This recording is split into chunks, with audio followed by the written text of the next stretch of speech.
आज के इस वीडियो में मैं आपको बताऊंगा कि कैसे आप डॉक्टर जो डिस्पेंजा की मदद से अपनी हेल्थ को इंप्रूव कर सकते हैं। अब आपकी चाहे हेल्थ बहुत अच्छी चल रही हो या आपको कोई बहुत बड़ी बीमारी हो, आप ये जानते हो कि आपकी हेल्थ सबसे ज्यादा इंपॉर्टेंट है। कहते हैं हेल्थ इज वेल्थ। अगर आपके लाइफ में बहुत सारे पैसे आ जाएं, उस पैसों को आप सही तरह से यूज नहीं कर पाओगे या उस पैसों को अपनी हेल्थ में ही लगाओगे, क्योंकि आपकी हेल्थ आती है सबसे इंपॉर्टेंट। तो अगर आपकी हेल्थ अच्छी चल रही है या नहीं भी चल रही है, मेरी ये कोशिश रहेगी और मेरी ये आशा रहेगी कि आप इस वीडियो को पूरी तरह समझ के इसको इनपुट करें, अपनी लाइफ में अप्लाई करें और देखिए कि कितना जल्दी आपकी लाइफ में वो हेल्थ बेनिफिट्स आते हैं। तो हेल्थ को इंप्रूव करने के लिए आपको 3 चीजें समझनी जरूरी है। डॉक्टर जो डिस्पेंजा बोलते हैं कि आपका माइंड, आपका हार्ट और आपका नर्वस सिस्टम, यही रेगुलेट करता है हमारी पूरी लाइफ को। कोई भी बीमारी होती है हमारी लाइफ में, वो आती है एक डिसरेगुलेशन के कारण। अब डिसरेगुलेशन क्या होता है? कोई चीज को हम सही तरह से रेगुलेट नहीं कर पा रहे। मान लो आपकी लाइफ में एक एनर्जी है, उस एनर्जी को अगर आप ग्राफ पे देखते हो तो आपकी ग्राफ ऑटोमेटिकली एक बहुत ही सिंक्रोनिस्टिक और बहुत ही काम तरीके से चलनी चाहिए। बट अगर हम उस ग्राफ को थोड़ा बहुत अलग तरीके से चलाते हैं, जो आजकल हर किसी लाइफ में हो रहा है, और अगर वो ऐसे ऐसे चलने लग जाती है, तो आप ये जानते हो कि उसको आप कभी भी रेगुलेटेड नहीं कह पाओगे। और उस डिसरेगुलेशन के कारण अब हमारी लाइफ में हमारी हेल्थ बहुत ज्यादा इंपैक्ट होती है। इनफैक्ट हेल्थ ही नहीं, आसपास की चीजें इंपैक्ट होती है। क्योंकि याद रखिए, as within so without. जैसी आपकी हेल्थ है वैसे आपका बाहर का आउटपुट दिखेगा। आप नोटिस करोगे कि कभी जब भी आप वॉक के लिए जाते हो या कोई भी फिजिकल एक्टिविटी करते हो, आपकी लाइफ में मेंटली आप नोटिस करोगे बहुत काम वाली फीलिंग आ रही है, बहुत अच्छी वाली फीलिंग आ रही है। उसके बाद आप तुरंत कोई अच्छा पॉजिटिव एक्शन करते हो, शायद पानी पीते हो, प्रोटीन खाते हो या जंक फूड को इग्नोर करते हो। क्यों हो रहा है? क्योंकि आपने एक माइंड सेट, एक मोमेंटम चालू किया है उस पॉजिटिवनेस की तरफ। तो हमारा जो रेगुलेशन है वो बहुत ज्यादा जरूरी है। और किस चीज का रेगुलेशन? हमारी एनर्जी का रेगुलेशन। अब एनर्जी को रेगुलेट करना बहुत ज्यादा इंपॉर्टेंट है, क्योंकि अगर आप उस एनर्जी को रेगुलेट नहीं करोगे तो वो ऑटोमेटिकली डिसरेगुलेशन की तरफ जाएगी। हाँ, क्योंकि आज के टाइम पे हमारा जो वर्ल्ड जिस तरीके से बना हुआ है, हर किधर से अटेंशन सीख करता है। हर टाइम पे हमारा फोन बजता है या कोई मैसेज आता है तो हम तुरंत फोन उठा के देखते हैं, स्क्रॉल करते हैं। और मैं भी इसके लिए बहुत ज्यादा जिम्मेदार हूं, मैं कोई अच्छा नहीं हूं, मैं भी तुरंत स्क्रॉल करता रहता हूं। और वही स्क्रॉलिंग में फंस जाते हैं हम, घंटे निकल जाते हैं, पता भी नहीं चलता। तो पहले कॉन्सेप्ट पे चलते हैं, वो हमारा माइंड है। हमारा माइंड का काम यह है कि उसको हमेशा कुछ ना कुछ सोचना है। वो सोचने में ही उसका ईगो बढ़ता है, क्योंकि ईगो और माइंड बहुत ज्यादा कनेक्टेड है। देखिए, जब भी कभी आपके ईगो को इंपॉर्टेंस चाहिए, तो वो ईगो इंपॉर्टेंस कहां से लाएगा? ज्यादा सोच के कि मुझे ये करना चाहिए, मुझे वो करना चाहिए, मुझे ये करना चाहिए, अच्छा होगा कि अगर मैं वो कर पाऊंगा, आज जाके मुझे ये करना है, उस पर्सन ने मुझे अभी तक मैसेज नहीं किया। कॉन्स्टेंटली आपके माइंड में थॉट चलती है। अभी रिसेंटली मैंने अपने हाउस का ट्रांजैक्शन किया था, अभी घर बेचा था और तुरंत ही मुझे एक घर खरीदना था। बहुत लिमिटेड टाइम था और मैं वेकेशन पे जा रहा था। वेकेशन में बैठकर मैं रूम में अपने घर देख रहा हूं कि कौन सा घर लेना चाहिए, कॉन्स्टेंटली स्ट्रेस में हूं। तो क्या हो रहा है? मैं प्रेजेंट रियलिटी में तो जी ही नहीं रहा। मैं ये सोच रहा हूं कि कैलगरी आके यहां पर वापस आकर मुझे घर ढूंढना है। और वहां जहां पर मैं बैठा था, अपनी बहन को विजिट करा था, मैं अच्छी तरह टाइम भी नहीं स्पेंड कर पाया, क्योंकि मेंटली मैं यहां पर था। क्योंकि क्या होता है, हमारा माइंड हमेशा आगे की सोचने की कोशिश करता है। और हमेशा जब भी कभी हमारा माइंड आगे की सोचता है या पीछे की सोचता है, याद रखिए हमारा माइंड हमेशा एक डिसरेगुलेटेड स्टेट में चल रहा है। तब आपका माइंड रेगुलेशन में तब आएगा जब वो प्रेजेंट रियलिटी में जीता है। जब वो प्रेजेंट रियलिटी में जीता है तो एक सिंफनी क्रिएट होती है, एक काम म्यूजिक क्रिएट होती है। जब आप उसको ग्राफ पे देखोगे तो वो बहुत ही काम तरीके से चलेगा। बट अगर आप फ्यूचर की सोचोगे या पास्ट की सोचोगे तो उसका जो ग्राफ होगा वो बहुत ही जिगजैग होगा, बहुत ही अप एंड डाउन आएंगे। और जितना अप एंड डाउन आएंगे आपकी लाइफ में, उतना ही आप कॉन्ट्रास्ट एक्सपीरियंस करोगे, उतना ही आप आपकी लाइफ में नेगेटिव चीजें एक्सपीरियंस करोगे। तो याद रखिए, हमारा माइंड हमेशा पास्ट या फ्यूचर में जीना चाहता है।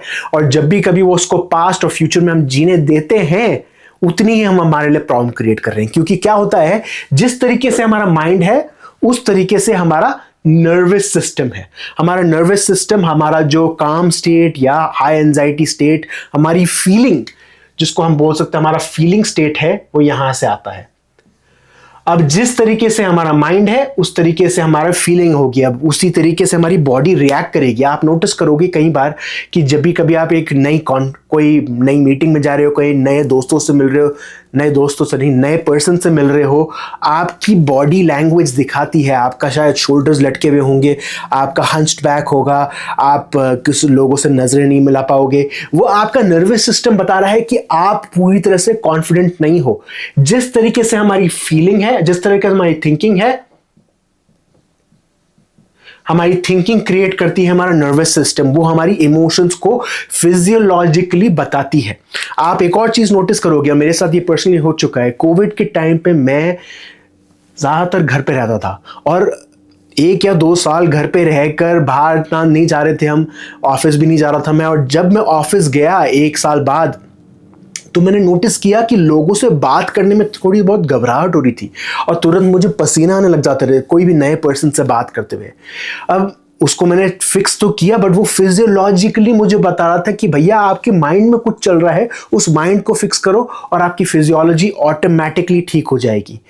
तो हमारी बॉडी बताती है, body keeps the score of what you are actually feeling inside.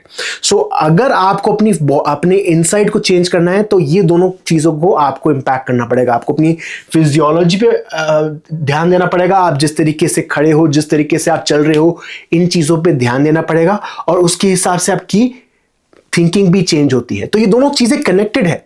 एक बहुत बड़ा ट्रिक मैंने पढ़ा था जिसके बारे में, वो ये है कि कभी भी कोई आप मीटिंग में जाने वाले हो, मीटिंग से जाने से पहले अपने आप को बहुत बड़ा करो, हाथ ऐसे करो और पैर थोड़े बहुत एक्सटेंड करो और अपने आप को बड़ा दिखाओ। मीटिंग में जाने से पहले जब अपने आप को बड़ा दिखाते हो तो आपके अंदर एक सेंस ऑफ कॉन्फिडेंस क्रिएट होता है, क्योंकि लैक ऑफ कॉन्फिडेंस ये है तो कॉन्फिडेंस ये हुआ। और आप नोटिस करोगे कि जब भी कभी आप मीटिंग में जाने से पहले या कोई पर्सन से मिलने से पहले ऐसा करते हो, आपका कॉन्फिडेंस बहुत ज्यादा हाई होगा, क्योंकि अब आपने अपनी फिजियोलॉजिकली अपने माइंड को ट्रिक किया ये सोचने में कि मैं कॉन्फिडेंट हूं। आपका ईगो चाहता है कि आप पास्ट में रहो, फ्यूचर में रहो, बट आप अपने आप को खींच के इस प्रेजेंट रियलिटी में लाते हो। कैसे? क्योंकि अब आपने अपनी बॉडी को भी ट्रिगर किया है, क्योंकि जब आप अपनी अवेयरनेस के साथ अपनी बॉडी को चेंज करते हो, कोई पोजेस करते हो, कोई भी चीज करते हो, आप अपनी बॉडी को सिखा रहे हो कि आप काम स्टेट में हो। इसलिए योगा काम आती है, इसलिए मेडिटेशन काम आता है। चलते हैं हम थर्ड इंपॉर्टेंट चीज पे, वो है हमारी हार्ट एनर्जी। अब जिस तरीके की आपकी फीलिंग है उस तरीके से आपका हार्ट काम करेगा। अब आपका हार्ट या तो बहुत ही हाई एनर्जी में होगा, मतलब पैनिक स्टेट में होगा, या फिर लो एनर्जी में होगा कि आप कुछ भी काम नहीं कर पा रहे, कहीं भी जा नहीं पा रहे, लोगों से मिल नहीं पा रहे। वो आपके हार्ट एनर्जी को इंपैक्ट करती है। अब याद रखिए, ये डिसरेगुलेशन जो हो रही है, ये एनर्जी की सिर्फ आपकी बॉडी के अंदर नहीं हो रही है, आपकी बॉडी के इर्द गिर्द भी हो रही है, आपके बॉडी के आसपास हो रही है। जब भी कभी बॉडी को लगता है कि उसको डर है उसके आसपास कोई डेंजर है, कोई आप उस पर आकर अटैक कर सकता है, तो वो तुरंत क्या करता है, आसपास उसकी जो एस्ट्रल एनर्जी है उसको वो बोरो करते हुए, खींचते हुए अंदर की तरफ लेके आता है।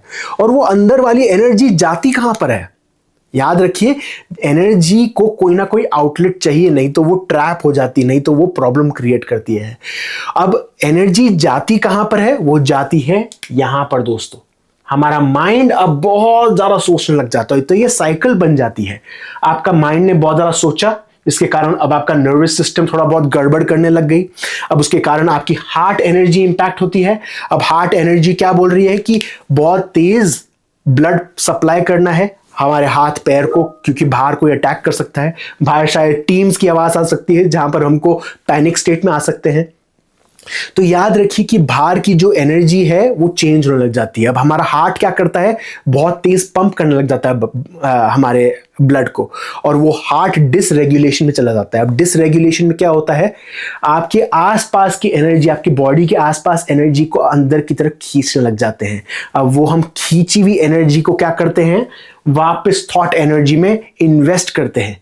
अब वो इन्वेस्टमेंट बहुत ही खराब इन्वेस्टमेंट है, क्योंकि उसका कोई आउटपुट नहीं आ रहा, शायद आ रहा है तो नेगेटिव आ रहा है। अब ये हमारे पास जो थॉट्स आ रही है सब नेगेटिव थॉट्स आ रही है।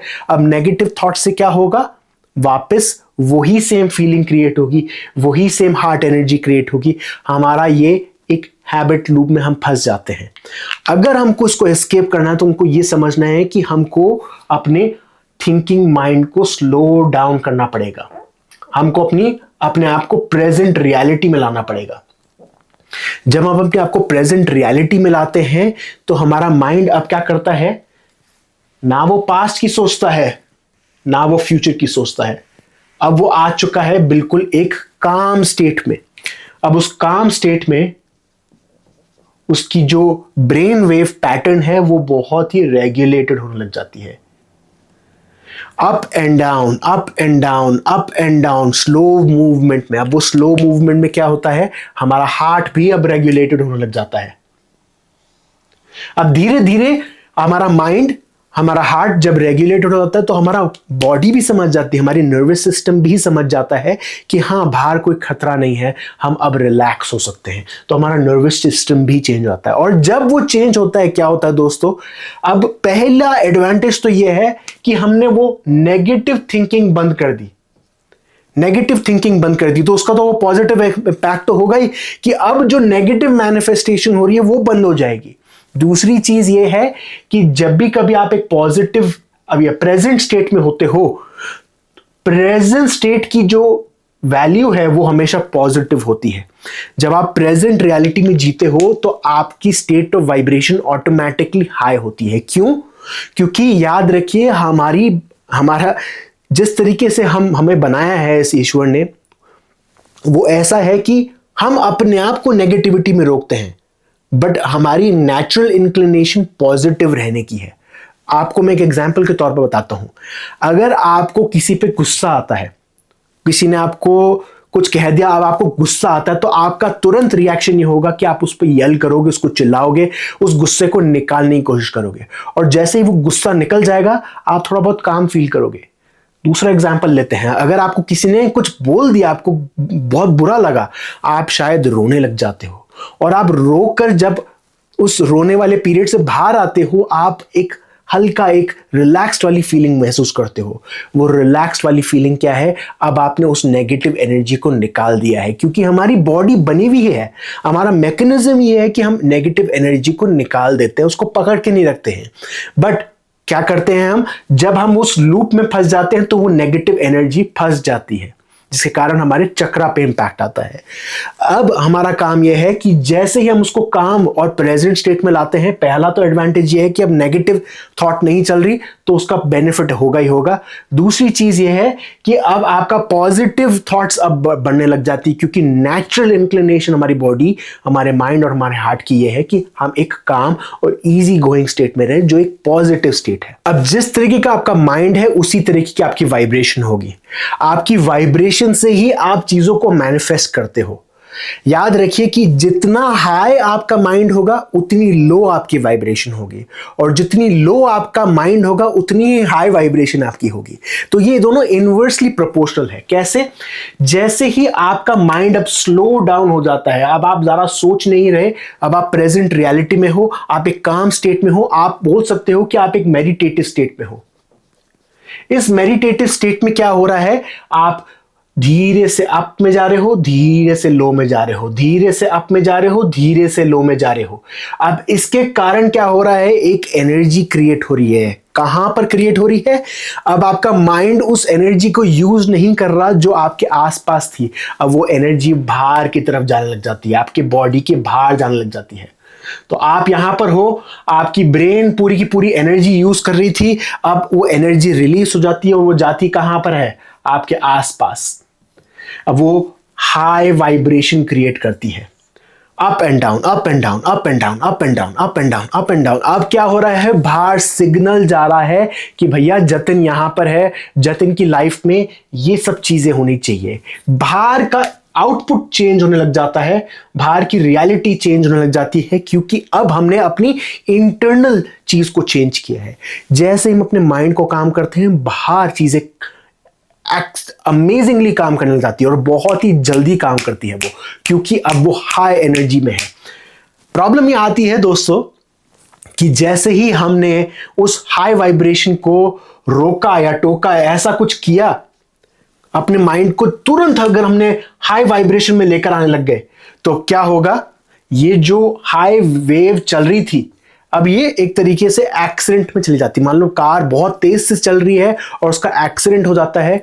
अब उस एक्सीडेंट में क्या होता है, आपको ऐसा लगता है कि अरे ये क्या हुआ, कैसे हुआ, मेरी लाइफ में कैसे ठीक होगा सब चीजें। इसलिए काफी सारे लोगों की लाइफ में बहुत चीजें जब अच्छी चल रही होती है और तुरंत अगर वो थोड़े बहुत लैकलस्टर हो जाते हैं, कई बार केयरलेस हो जाते हैं और अपनी ब्रेन को ध्यान नहीं देते, तो उनकी लाइफ में कोई ऐसा एक्सीडेंट होता है जो उनको दिखाता है, उनको एक आईना दिखाता है कि भैया अपनी वाइब्रेशन पर ध्यान दीजिए। क्योंकि अगर आप अपनी वाइब्रेशन पे ध्यान नहीं दोगे तो आप गाड़ी तेज नहीं चला सकते। अगर आपको गाड़ी तेज चलानी है तो आपको अपना माइंड काम रखना पड़ेगा। आप अपने माइंड को काम रखोगे तो आपकी गाड़ी तेज भी चलेगी और चीजें आसपास जल्दी से मैनिफेस्ट भी होगी। तो ये कॉन्ट्रास्ट हमारी लाइफ में आता है।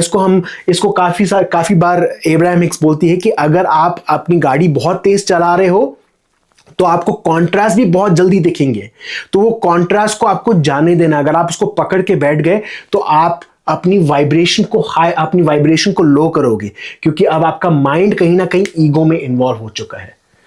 और एक और चीज है दोस्तों, ये जो वेव है ये आपको सिर्फ ये जो डिस्पेंजा के कॉन्सेप्ट में देखने को नहीं मिलेगी, आपको स्पिरिचुअलिटी में देखने को मिलेगी, आपको म्यूजिक में देखने को मिलेगी, आपको हर एक चीज में देखने को मिलेगी। म्यूजिक जो है, अगर आप गाना सुनते हो तो वो गाना अप एंड डाउन में चलता है।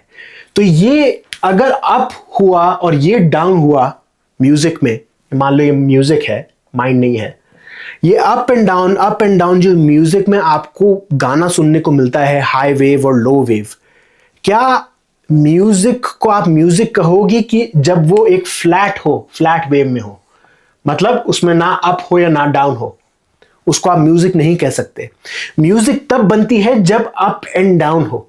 तो ये अप एंड डाउन ये पूरी वर्ल्ड का गेम है दोस्तों। ये म्यूजिक है, ये ऑर्केस्ट्रा है। उस ऑर्केस्ट्रा को हमको बजाना, उसको सही तरह से कंट्रोल करना बहुत ज्यादा जरूरी है।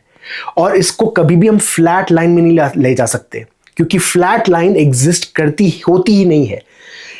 अप और डाउन क्या है, एक साउंड ऑन है, साउंड ऑफ है। एक एग्जाम्पल बताता हूं मैं आपको। अगर मैं म्यूजिक बजाता हूं, अपने म्यूजिक गाता हूं, मैं आ कर रहा हूं, अब इस आ को अगर आप नोटिस करोगे तो ये कंटिन्यूस साउंड है। बट अगर इस साउंड को मैं थोड़ा बहुत स्लो कर देता हूं, अब क्या नोटिस कर रहे हो आप कि ये जो स्लो नॉइस है ये थोड़ी बहुत कंट्रोल हो जाती है। इसमें ऐसा लगता है कि ये डिप्स आ रहे हैं बहुत ज्यादा, यहां पर और ये कंटिन्यूस लगती है और ये अप एंड डाउन वाली लगती है। अप और डाउन दोनों एक साथ कनेक्टेड है। तो ये जो कॉन्ट्रास्ट आपकी लाइफ में आ रहा है, कोई नेगेटिव चीज होने का, ये जरूरी है हमारी लाइफ में होना। अगर ये नहीं होता तो हम लाइफ को जी नहीं पाते। अप और डाउन दोनों होना जरूरी है। आप हाई वाइब्रेशन में कई बार उस नेगेटिव चीज को नोटिस नहीं कर पाते, क्योंकि उसकी स्पीड बहुत ज्यादा तेज है। हम नेगेटिव चीज को ज्यादा नोटिस नहीं कर पाते। बट हमारी अगर फ्रीक्वेंसी लो है तो हमारी लाइफ में नेगेटिव चीज बहुत ज्यादा आएगी। तो हमारा काम है समझना कि ये नेगेटिव चीज का होना बहुत ज्यादा जरूरी है। इसको हमको अलाउ करना है, इसको हमको अप्रिशिएट करना है, क्योंकि अगर ये नहीं हुई तो ये नहीं होगी। Low energy is a advantage, a benefit, a gift. उसको अप्रिशिएट करिए। आपके आसपास चीजें काम नहीं चल रही तो उसको अप्रिशिएट करिए, क्योंकि जब आप उनको अप्रिशिएट करते हो तब आपकी वाइब्रेशन बढ़ती है। आपके आसपास चीज़ें चेंज होती है, आप एक हाई वाइब्रेशन इंडिविजुअल बनते हो और आपकी हेल्थ इंपैक्ट होती है, हेल्थ पॉजिटिव होती है। जो बीमारियां हैं सब कुछ हील होती है जब कभी आप अपनी बीमारी को थैंक यू बोल पाते हो। तो दोस्तों, आई होप ये आपके लिए बेनिफिशियल रहा हो ये कंटेंट। अगर कोई क्वेश्चन है आप नीचे कमेंट बॉक्स में पोस्ट कर सकते हैं और मैं जल्दी ही आपको नए वीडियो में मिलूंगा। Thank you.